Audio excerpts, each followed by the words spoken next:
Grade 10. How to solve case study problems. Case study related questions will be asked for the first time in CBSE 10th examination. Which skills will be assessed?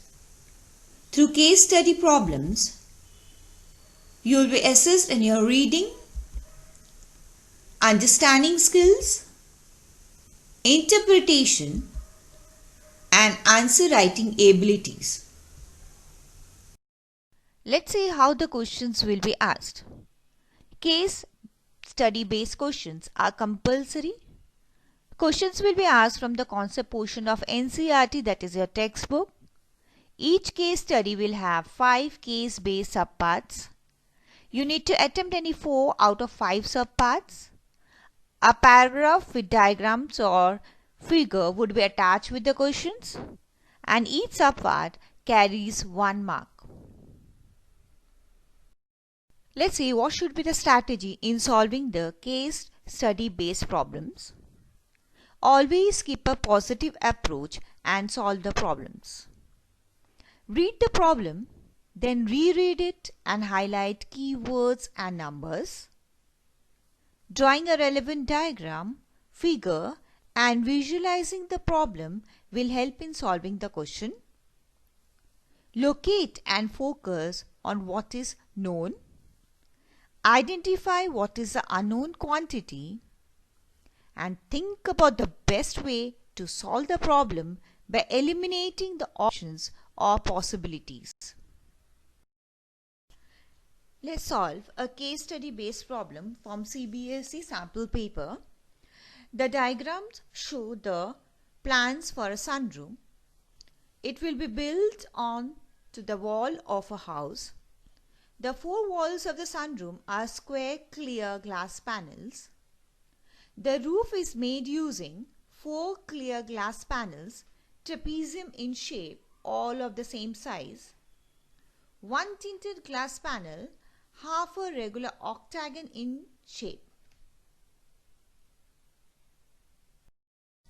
Let's see the first sub question. Refer to top view.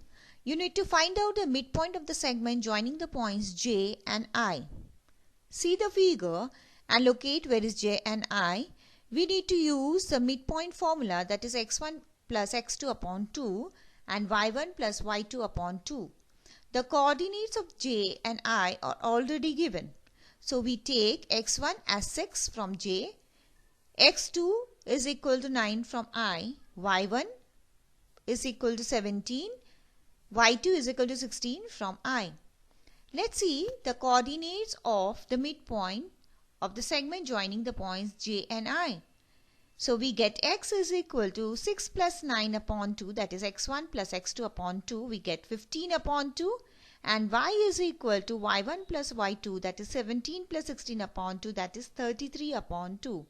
So we get the coordinates of the midpoint, that is 15 upon 2, comma 33 upon 2. So we select the third option, that is 15 upon 2, comma 33 upon 2. Let's see the next sub question. Refer to front view. The distance of the point P from the y-axis is. First of all, from the figure, find out where is point P. And then check the distance from the y-axis. It is 4 centimeter, that is as per the scale, it is 4 meter. So we go for the first option, that is 4.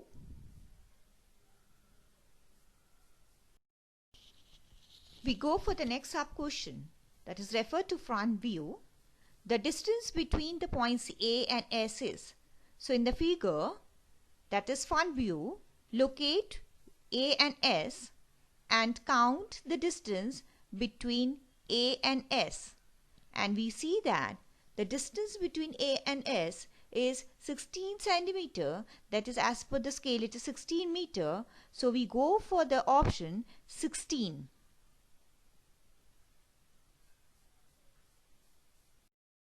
Let's move on to the next sub question, that is refer to front view. Find the coordinates of the point which divides a line segment joining the points A and B in the ratio 1:3 internally.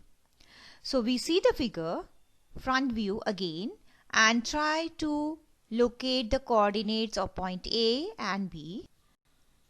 If you see properly here in the figure, the coordinate of point A is 1, 8 and that is of B is 5, 10.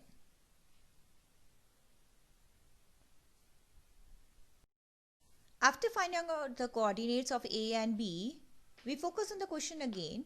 The question says to find the coordinates of the point which divides a line segment joining the points A and B in the ratio 1:3 internally.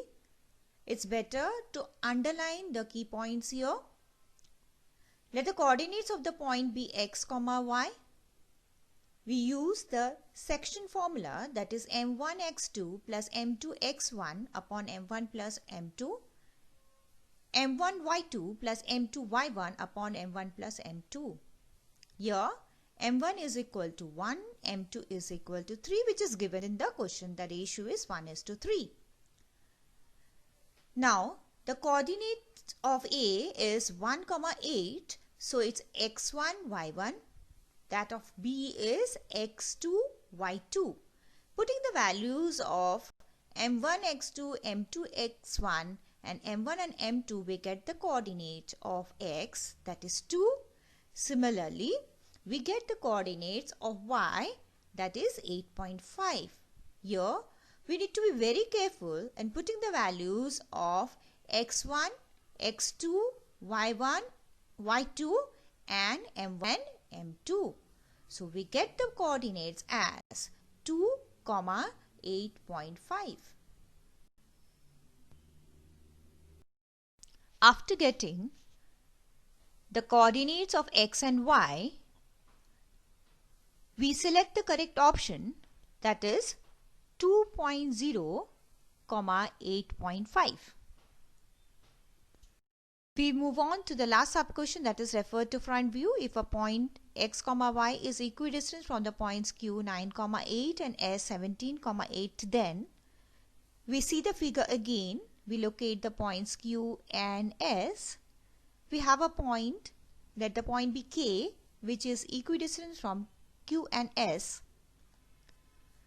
We use a distance formula, that is under root x2 minus x1 whole square plus y2 minus y1 whole square. Be careful that here we are going to use x1 and y1 on LHS as the coordinates of q and x1 and y1 on RHS as the coordinates of point S. So we get under root x minus 9 whole square plus y minus 8 whole square is equal to under root x minus 17 whole square plus y minus 8 whole square.